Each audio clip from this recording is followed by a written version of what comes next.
vous êtes surprise du succès de vos enfants de papier, comme dit Monsieur Peff? Non, je ne suis pas surprise du succès de ces livres parce que j'y croyais beaucoup. Mais je pensais que c'était pour les enfants qui étaient un peu tristes et qui n'allaient pas bien. Et en fait, je vois que ça intéresse tous les enfants. Donc, je suis très contente de ça. Est-ce qu'on vous passe, les enfants vous passent des commandes est-ce que les enfants me donnent des idées pour les sujets? Oui, absolument. Quand je vais dans des classes, dans des bibliothèques, souvent les enfants ont des choses à me demander, des titres qu'ils voudraient que j'écrive parce qu'eux-mêmes ont eu des problèmes, ils n'osent pas en parler ou ça les fait souffrir et ils n'osent pas le dire, même dans leur famille quelquefois. Est-ce qu'il y a des sujets ou des problèmes dont on ne peut pas parler ou c'est trop délicat, j'imagine? Je crois qu'on peut parler de tout. Je ne sais pas ce que c'est votre avis. J'ai parlé de sujets très difficiles comme les abus sexuels, comme la maltraitance, comme le divorce des parents, comme Lily qui va chez le psychologue, ou la maladie grave ici, le cancer d'un enfant, un enfant qui a une maladie grave. J'ai parlé d'une maman qui boit trop d'alcool. Donc ça, c'est quand même des sujets très, très difficiles pour les enfants. Voilà, j'ai pas encore parlé de la mort d'une maman. Ça, c'est un sujet que je voudrais écrire, qui est très difficile. J'ai pas encore parlé de l'homosexualité, parce que j'ai pas encore trouvé les mots, mais je le ferai sans doute bien un jour. Combien vous comptez faire de livres? Pour l'instant, je suis en train d'écrire le numéro 96. Il y a le numéro 94 qui vient de sortir, et donc j'en ai 2 d'avance. Je suis en train de réfléchir à celui pour la rentrée prochaine.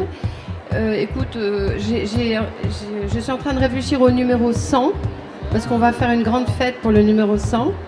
Et j'ai déjà des idées, mais je préfère pas en parler, c'est secret. Mais écoute, je vais écrire tant que je vois des enfants qui aiment les Max et Lily.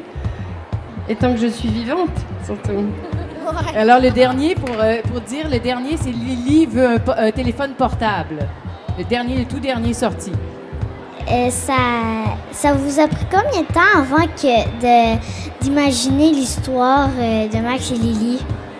Oui, on imagine beaucoup l'histoire avant de l'écrire, mais quand l'histoire commence, on trouve des rebondissements et finalement, quelquefois, ça change de direction. L'histoire change de direction, on invente un nouveau personnage dont on a besoin pour l'histoire. Mais en général, quand je commence une histoire, je sais à peu près la chute qu'il va y avoir. L'idée de la chute, tu sais, c'est important la chute, c'est la fin de l'histoire. En général, je sais à peu près la chute. Est-ce que les familles viennent vous voir, les parents, dans les salons du livre, comme ça, pour vous remercier, oui, pour avoir trouvé une solution aux problèmes de leurs enfants? Oui. Ça arrive souvent, oui, ça? Une fois, dans un hôtel où j'étais à la montagne, il y a quelqu'un qui est venu me remercier pour le livre « Max fait pipi au lit », parce que ça avait beaucoup aidé son fils. Et ils essayaient par tous les moyens d'arrêter le pipi au lit. Et le livre, grâce au livre, il avait arrêté. Donc j'étais très fière.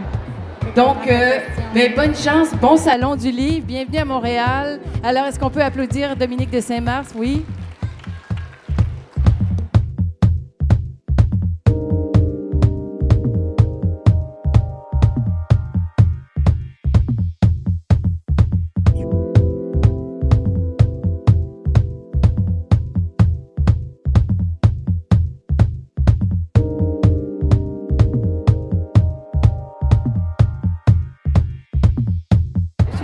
D'être au Salon du Livre de Montréal. C'est la 3e fois que je viens à Montréal et je trouve que c'est encore mieux qu'avant. J'ai été très bien accueillie par les enfants, ils connaissaient très bien les livres. Je pense que les bibliothécaires et les instituts font bien leur travail et les libraires ont tous les Max et Lily à la disposition des enfants. Et je trouve que c'est bien d'avoir tous les titres de Max et Lily. Comme ça, les enfants ne sont pas obligés de prendre le dernier Max et Lily. Ils peuvent choisir dans toutes les émotions, dans toutes les peurs qui sont dans les livres, celle qui leur correspond le plus. Donc voilà, c'était une grande chance pour moi de pouvoir venir à Montréal et que les livres soient lus et aimés à Montréal. Donc j'espère à l'année prochaine. À bientôt, au revoir.